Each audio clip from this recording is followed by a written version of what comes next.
എനിക്കറിയാം. ബോസിൻ്റെ സാധനങ്ങൾ, ബെസ്റ്റ് കമ്പനി, എൻ്റെ ഇടവേള അവൻ്റെ കമ്പനി. അപ്പം എനിക്കെന്നാ കുറവുണ്ടോ? എൻ്റെ മക്കൾ നല്ലവരാന്നേ, നല്ല മുഴുപ്പുള്ളവരാ. ഈ ലോകം മുഴുവനും നല്ല അവൻ്റെ വ്യാപിച്ച് കിടക്കുക. നോക്കുക, സി ഓരോ മനുഷ്യർ അവരൊക്കെ എന്തേലും അനുഗ്രഹം, എന്തേലും നന്മ ചെയ്യുന്നുണ്ടെന്നറിയാവോ? ഒരുപാട് നന്മ ചെയ്യുന്നവരാ അവരൊക്കെ.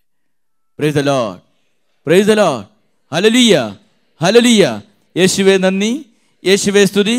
അതുകൊണ്ട് കുഞ്ഞുങ്ങൾ നമ്മുടെ ദാരിദ്ര്യങ്ങൾ കൂടി അറിഞ്ഞിരിക്കണം. ദാരിദ്ര്യത്തിൻ്റെ മേഖല, ഞാൻ അതിനെക്കുറിച്ച് ഇന്നലെ സംസാരിച്ചിട്ടുണ്ടായിരുന്നു. NDTFിലെ ഒരു കൊച്ചുങ്ങൾക്ക് കൊടുത്ത ഒരു ശിക്ഷണത്തെക്കുറിച്ച് ഞാൻ പറഞ്ഞിരുന്നു. ഓർക്കണുണ്ടോ? ഇന്നലെ വന്നവർ ഓർക്കുന്നുണ്ടാവും. ഓക്കെ, പ്രിയപ്പെട്ടവരെ, പലപ്പോഴും നമ്മൾ നമ്മുടെ ജീവിതത്തിൽ അനുഗ്രഹമായി മാറണം. ഇത് ആ കുടുംബത്തിനും ആ വൃദ്ധമന്ദിരത്തിന് അനുഗ്രഹമായതുപോലെ ഈ ചേട്ടൻ ആ കൊച്ചിന് അനുഗ്രഹമായതുപോലെ 1 രൂപയെ കൊടുത്തുള്ളൂ, അധികമില്ല. പക്ഷെ അത് മനസ്സ് നിറയനോടാണ് കൊടുത്തത്. അതുകൊണ്ട് അത് വളർന്നുപോയി. 1 രൂപ കൊടുത്തതേ ഉള്ളൂ. പക്ഷെ നിറഞ്ഞ മനസ്സോടെ കൊടുത്താൽ അതങ്ങ് പൊലിച്ചോളും. പ്രിയപ്പെട്ടവരെ, വീണ്ടും നമുക്ക് മനസ്സിലാക്കേണ്ടത് 3-ാമത്തെ, കുറവുകൾ തിരിച്ചറിഞ്ഞ് എതിർ ദിശയിലേക്ക് യാത്ര ചെയ്യണം. ഞാൻ പോരുന്ന വഴി ശരിയല്ലെന്ന് തോന്നിയാൽ, പ്രിയപ്പെട്ടവരെ, ഇവിടുന്ന് നിങ്ങൾ വടക്കോട്ട് പോകാൻ ആഗ്രഹിച്ച് പോയി. വടക്ക് കിഴക്ക് നമുക്ക് വലിയ ദിശയൊന്നും അറിയത്തില്ലെങ്കിലും, എനിക്ക് ഈ സ്ഥലപ്പേര് അറിയത്തില്ലാത്തതുകൊണ്ടാണ് ഇങ്ങനെ പറയേണ്ടി വരുന്നത്. വടക്കോട്ട് പോകാനായിട്ട് ആഗ്രഹിച്ചു, വണ്ടിയെ കയറി. ആ വണ്ടിയെ കയറി കഴിഞ്ഞപ്പോഴാണ് മനസ്സിലായി ആ വണ്ടി തെക്കോട്ടാണ് പോകുന്നതെന്ന്. ഇത്തിരി അങ്ങ് പോയി കഴിഞ്ഞാൽ മനസ്സിലായി വണ്ടി തെക്കോട്ടാണ്. അപ്പോഴേ നമ്മളെന്നാ പറയും, വഴി മാറിപ്പോയി. 1 മണിയടിച്ചു, വണ്ടി നിർത്തി, നമ്മളിറങ്ങി. 2 മണിയടിച്ച് അവർ പൊക്കോട്ടെന്ന് വെച്ചോണം. Praise the lord, praise the lord. വഴി മാറി തിരിഞ്ഞു മാറാൻ നമുക്ക് കഴിയണം. ഞാൻ പോകുന്ന വഴി ശരിയല്ല എന്ന് തോന്നിയാൽ, അനുഗ്രഹത്തിൻ്റെ മക്കളാകാൻ വേണ്ടി നിങ്ങൾ നിങ്ങളുടെ ഇപ്പോഴുള്ള വഴി മാറിയിരിക്കണം. ഇപ്പോഴുള്ള നമ്മുടെ ജീവിത ശൈലികൾ മാറിയിരിക്കണം. പ്രിയപ്പെട്ടവരെ, അതിന് നമ്മൾ തയ്യാറാകണം. പലപ്പോഴും നമ്മൾ ആ മേഖലയിൽ ഇത്തിരി വിഷമമൊക്കെയാണ്. ഞാനതിന് നല്ലൊരു ഉദാഹരണം പറയാൻ ആഗ്രഹിക്കുകയാണ്. ഞാൻ പറഞ്ഞല്ലോ, പണ്ട് ഞാൻ ജയിലിൽ കൂടെ ആയിരുന്നു, ജയിലുകളിൽ കൂടെ ഇങ്ങനെ പോകുമായിരുന്നു. ഞാൻ പറഞ്ഞല്ലോ, ഒരിക്കലും ഇങ്ങനെ പാലാ സബ് ജയിലിൽ ചെന്ന്, പാലായിലുള്ള ഒരു സബ് ജയിൽ. ഈ സബ് ജയിലിൽ ശിക്ഷിക്കപ്പെടുന്നവർ സാധാരണ 3 മാസത്തേനാണ്. നിങ്ങൾ അങ്ങനെ ജയിൽ ശിക്ഷ ഒന്നും അനുഭവിക്കാത്തതുകൊണ്ട് അറിയത്തില്ലായിരിക്കുമല്ലോ. അതുകൊണ്ട് ആ കാര്യം അങ്ങ് പറയുന്നത്, 3 മാസത്തേനാണ് സാധാരണ ശിക്ഷ സബ് ജയിലിൽ. അപ്പോൾ ഈ 3 മാസം കിടന്നു കഴിഞ്ഞാൽ അവർ അവിടുന്ന് പോകാം. അപ്പോൾ ഞാൻ സാധാരണ ഞങ്ങൾ ചെല്ലുമ്പോൾ 6 മാസത്തിലൊരിക്കലാണ് ഞങ്ങൾ ചെല്ലുന്നത്. Praise the lord, hallelujah. മടുക്കുന്നുണ്ടോ നിങ്ങൾ? മടുത്തിട്ടുണ്ടോ? ഹല്ലേലൂയ. ഒന്ന് കരങ്ങളൊക്കെ ഒന്ന് പൊക്കിക്കുക. ഹല്ലേലൂയ. മതി. നമുക്ക് ചിലപ്പോൾ എനിക്ക് ഉറക്കം വരുമുണ്ട്. ഇപ്പം ഈ പാലാ സബ് ജയിലിൽ ചെന്ന് കഴിഞ്ഞപ്പോൾ അവധിക്ക് ചെന്ന് അവരോട് ഞങ്ങൾ ഇങ്ങനെ വചനമൊക്കെ പ്രസംഗിച്ച്, പാട്ടൊക്കെ പാടി, ഒരു സ്കിറ്റൊക്കെ അവതരിപ്പിച്ച്, ബൈബിളിന് ഒരു വ്യാഖ്യാനമൊക്കെ കൊടുത്ത്, ഇവരിലുള്ളവരും ചിലപ്പം തബലയൊക്കെ വായിക്കാൻ കൂടും കേട്ടോ, ഹാർമോണിയൊക്കെ വായിക്കാൻ അവർ കഴിവുള്ളവരുണ്ട് അവിടെ. അവർ വന്ന് അവരും കൂടും. അങ്ങനെയൊക്കെ കൂടി ഇവർ വചനമൊക്കെ പറഞ്ഞുകൊണ്ടിരുന്നപ്പോൾ വചനം എക്സ്പ്ലെയിൻ ചെയ്തുകൊണ്ടിരുന്നപ്പോൾ ഞാൻ പറഞ്ഞു, മക്കളെ, നിങ്ങൾക്ക് നല്ലവരായിട്ട് അടുത്ത പ്രാവശ്യം ഞാനിവിടെ വരുമ്പോൾ, അടുത്ത പ്രാവശ്യം എന്ന് പറഞ്ഞാൽ 6 മാസം കഴിഞ്ഞാൽ പിന്നെ ഞാൻ ചെല്ലുന്നത്, അടുത്ത പ്രാവശ്യം ഞാനിവിടെ വരുമ്പോൾ നിങ്ങളെ ആരെ എനിക്ക് കാണാൻ പറ്റിയല്ല. കാരണം 3 മാസം കഴിയുമ്പോൾ ഇവർ പോകുമല്ലോ, ഇവർ പിന്നെ നന്നായിട്ട് ജീവിക്കുന്നത് നമ്മൾ പ്രതീക്ഷിക്കുന്നത്. അപ്പോൾ അതിൽ ഒരുത്തൻ പറഞ്ഞു, ഞാൻ കാണും വെച്ചാന്ന് പറഞ്ഞു. അത്രയും പേര്, 75-80 പേര് അവിടെ ഉണ്ട്. അതിലൊരുത്തൻ അപ്പളെ കൈപൊക്കി, ഞാൻ കാണുമെന്ന് പറഞ്ഞു. അപ്പോൾ എനിക്കൊരു ഭയങ്കര വിഷമം തോന്നി കേട്ടോ. നമ്മൾ ഞാൻ പറഞ്ഞു, എല്ലാവരും ചിരിക്കുകയും ചെയ്തു, എല്ലാവരും ചിരിച്ചു. ഓക്കെ, അപ്പം നമ്മൾ അതിനെ നോട്ട് ചെയ്തു. ഇത് കഴിഞ്ഞ പാടെ ഞാൻ അവനോട് ചോദിച്ചു, എന്നടാ നീ കാണുമെന്ന് പറഞ്ഞേ, നിനക്കെന്നാ കൂടുതൽ ശിക്ഷയുണ്ടോ ഇവിടെ? ഇല്ലച്ചാ, 3 മാസം കഴിയുമ്പോൾ ഞാനും പോകുമെന്ന് പറഞ്ഞു. പിന്നെ അത് കഴിഞ്ഞ് ഉടനെ ഇവിടെ വരുമെന്ന് പറഞ്ഞു. അതെങ്ങനെയാ? ഞാൻ പിന്നെയും പോകും, പോക്കറ്റ് അടിക്കും, ഇവിടെ എത്തും, അവരെന്നെ പിടിച്ചോളൂ എന്ന് പറഞ്ഞു.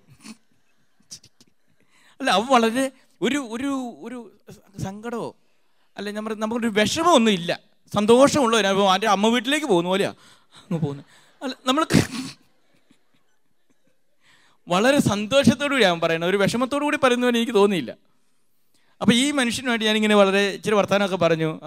അവൻ പറഞ്ഞു, അച്ഛാ ഇങ്ങനെ ഞങ്ങൾ ഇച്ചിരി ഇപ്പം ഞാൻ അഥവാ പോക്കറ്റ് അടിച്ചില്ലേലും നടക്കുമ്പം എന്നെ പോക്കറ്റ് അടിച്ചെന്ന് പറഞ്ഞാൽ ചിലപ്പോൾ പിടിക്കുമെന്ന് പറഞ്ഞു. അതുകൊണ്ട് പിന്നെ നമ്മളങ്ങ് അടിച്ചേക്കുമെന്ന് പറഞ്ഞു. ഞാൻ പറഞ്ഞു, അതൊക്കെ മാറണ്ട, നിനക്ക് ദൈവം കൂട്ടുണ്ടാകും, നീ നന്നായിട്ടൊക്കെ ജീവിച്ചാൽ. ആ ശരി അച്ഛാ, ഞാൻ നോക്കാം അച്ഛാ എന്നൊക്കെ പറഞ്ഞു. പക്ഷെ ഞാൻ പിറ്റേ പ്രാവശ്യം ചെന്നപ്പോൾ അവനോട് ഇല്ലായിരുന്നു കേട്ടോ, ഇല്ലായിരുന്നു. പക്ഷെ അങ്ങേരെ ഞാൻ ഞാൻ ആ സെമിനാരി പഠിക്കുമ്പോഴാണ് പോയിക്കൊണ്ടിരുന്നത് ഓർക്കണം. അച്ഛനായിട്ടൊരു 2 വർഷം കഴിഞ്ഞപ്പോൾ ഞാനൊരിക്കൽ യാത്ര ചെയ്യുമായിരുന്നു, തിരുവനന്തപുരത്ത് ഒരു കാര്യത്തിന് വേണ്ടി പോകുമായിരുന്നു. എൻ്റെ ഇടവകയിലെ 2 പേര് എൻ്റെ കൂടെ ഉണ്ട്, ഒരാൾ മെയിനായിട്ട് എൻ്റെ കൂടെ ഉണ്ടായിരുന്നു. അപ്പോൾ ഈ പാർട്ടി ഞാൻ വണ്ടിയിലോട്ട് കയറാൻ നേരത്തെ ഒരു ചെറിയൊരു ബഹളം. അപ്പോൾ ഈ എൻ്റെ കൂട്ടുകാരൻ പറഞ്ഞു, അച്ഛാ പോക്കറ്റ് നോക്കണം, രാത്രിയില്ല പോക്കറ്റ് നോക്കണം എന്ന് പറഞ്ഞു. അപ്പോൾ ഞാൻ എപ്പോഴും ശ്രദ്ധിക്കും. പിന്നെ എനിക്ക് സാധാരണഗതിയിൽ എനിക്ക് പെട്ടെന്ന് പിടി കിട്ടും. കാരണം ഇവന്മാരെന്നെ കുറേ കാര്യങ്ങൾ പഠിപ്പിച്ചിട്ടുണ്ട്. പോക്കറ്റ് അടിക്കുന്നതിന് മുമ്പ് വരുന്ന ചില കാര്യങ്ങൾ എന്നെ ഇവർ നേരത്തെ പഠിപ്പിച്ചിട്ടുണ്ട്. അപ്പം പെട്ടെന്ന് എനിക്ക് മനസ്സിലാകും സാധാരണഗതിയിൽ. ഞാൻ പെട്ടെന്ന് നോക്കി കുഴപ്പമൊന്നുമില്ല. പക്ഷെ അവിടെ ഒരു ബഹളം, ആരുടെയാ പോക്കറ്റ് അടിച്ചെന്ന് പറഞ്ഞുകൊണ്ട് ഒച്ചപ്പാട് ബഹളമൊക്കെ കേട്ടു. നോക്കി കഴിഞ്ഞപ്പോഴത്തേനും എന്നാ, ഞാൻ നോക്കുമ്പോൾ ഇവൻ അവിടെ നിൽപ്പുണ്ട്. അപ്പോഴേ എനിക്ക് മനസ്സിലായി പോയിട്ടുണ്ടാവുന്നു. ഏതായാലും ഞാൻ എൻ്റെ കൂടെ ഒരു സഹോദരൻ, എൻ്റെ എന്നെ ഇടവക്കാരനുണ്ട്, അവനോട് പറഞ്ഞിടാ നമുക്ക് ഇച്ചിരി 1 മിനിറ്റ് കഴിഞ്ഞിട്ട് അടുത്ത വണ്ടിക്ക് പോകാമെന്ന് പറഞ്ഞു. പിന്നെ അടുത്തടുത്ത് വണ്ടിയുണ്ട്. ഓക്കെ, രാത്രിയിലാണ്, സന്ധ്യയായിട്ട്.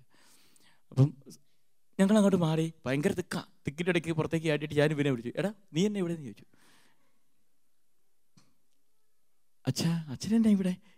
ഞാൻ പറഞ്ഞു, ഞാൻ ഈ വഴിക്കല്ലേ എനിക്ക് പോകണ്ടേ, ഞാൻ ഇന്നടത്താ തലശ്ശേരി രൂപതയില. അന്ന് രൂപതയൊന്നോ അവനൊന്നും ഓർത്തിരിക്കുന്നില്ല അതൊന്നും, ഇന്നതല്ലേ. അപ്പം നീ എന്നെ ഇവിടെ? നീ സാറിന് പാലാ ഏരിയയിലായിരുന്നല്ലോ. അപ്പോൾ ഞാൻ എന്നോട് പറഞ്ഞ് ഈ ഏരിയ മാറിയില്ല ശരിയായി അലച്ചാന്ന് പറഞ്ഞു. ഏരിയ ഇങ്ങനെ മാറുമെന്ന് പറഞ്ഞു. അപ്പോൾ കാര്യങ്ങൾ ഞാൻ ചോദിച്ചു, ഏരിയ മാറിയിട്ട് ഇന്നെങ്ങനെയുണ്ട്, വല്ലോ കിട്ടിയോ? ഇന്നെങ്ങനെയുണ്ട്, വല്ലോ കിട്ടിയോന്ന് ചോദിച്ചു. ഇന്നൊന്നും കിട്ടിയില്ല അച്ഛൻ പറഞ്ഞു. ഇന്ന് എല്ലാവരും ഭയങ്കര അലേർട്ടാന്ന് പറഞ്ഞു. ഇനി ആരാണ്ടൊക്കെ പോക്കറ്റ് അടിച്ചിട്ട് പിടിച്ച പോലെ ആയി. അതുകൊണ്ട് പിന്നെ എല്ലാവരും ശ്രദ്ധിക്കും, പോലീസ് എപ്പോഴും ഇങ്ങനെ അറപ്പെട്ടെന്ന് പറഞ്ഞു. അതുകൊണ്ട് ഇന്നൊന്നും കിട്ടിയില്ലെന്ന് പറഞ്ഞു. പ്രിയപ്പെട്ടവരെ, ഞാൻ അവനോട് പറഞ്ഞടാ, നിനക്ക് ഇതുവരെ ഇതൊന്നും നിർത്താറായില്ലേ? ഒന്നും കിട്ടിയില്ല, ഇന്ന് തന്നെ വീട്ടിൽ വല്ലതും ഉണ്ടോ എന്ന് ചോദിച്ചു. അച്ഛാ അന്നന്ന് വേണ്ട കാര്യങ്ങൾ കിട്ടും, അതൊക്കെ ഉള്ളൂ, വലിയ കാര്യമായിട്ടൊന്നും കിട്ടിയല്ല. നന്നായിട്ട് തടയുന്ന പോക്കറ്റൊക്കെ അവർ ഉള്ളിലൊക്കെ വെക്കുള്ളൂ, ഇനി പുറത്ത്.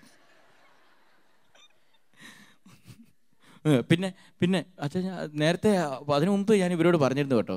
ഞാൻ അവിടെ പറഞ്ഞു, നിങ്ങൾ ഇങ്ങനെയൊക്കെ തെറ്റ് ചെയ്താൽ പോലും നിങ്ങൾ വല്ല രേഖകളൊക്കെ ഉണ്ട് തിരിച്ചയച്ച് കൊടുക്കണം. ഈ നമ്മുടെ ഈ ലൈസൻസ് അങ്ങനെയൊക്കെയുള്ള കാര്യങ്ങളുണ്ടല്ലോ, ഞങ്ങളിങ്ങനെ പറഞ്ഞു കൊടുക്കും. അല്ല അടിച്ചോളാനല്ല, അങ്ങനെ എന്തെങ്കിലുമൊക്കെ നിങ്ങൾക്ക് ഒരു കയ്യബദ്ധം പറ്റിയൊക്കെ നല്ല ഈ രേഖകളെങ്കിലും എൻ്റെ മക്കളെ നിങ്ങൾ തിരിച്ചു കൊടുക്കണം. കാരണം എൻ്റെ എല്ലാം പോയതാ, അതുകൊണ്ടാണ് എൻ്റെ ഫുള്ള് ഡോക്യുമെൻറ്റ്സ് അടിച്ചുകൊണ്ട് പോയതാണ് കേട്ടോ. Full documents, SSLC, PDC, BA, MA, എൻ്റെ ബൈക്കിൻ്റെ RC ബുക്ക്, അങ്ങനെയുള്ള സർവ്വ ഒഫീഷ്യൽ ഡോക്യുമെൻറ്റ്സും അതിന് ശേഷം എടുത്തത് മാത്രം കൊണ്ടുപോയിട്ടില്ല.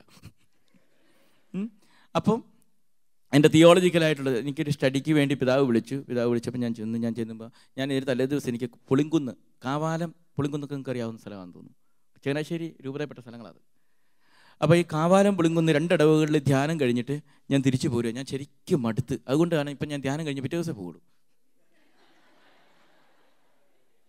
നിങ്ങൾക്കറിയാമല്ലോ, ഇങ്ങനെ ഒറ്റയ്ക്കൊരു ധ്യാനം കഴിഞ്ഞ് കഴിയുമ്പോഴത്തേനും നമ്മൾ ഇത് കഴിഞ്ഞ് കഴിഞ്ഞാൽ വീണ് കിടക്കുകയുള്ളൂ, എവിടെയാലും പോയി വീണ് കിടക്കുകയുള്ളൂ, പറ്റിയല്ല.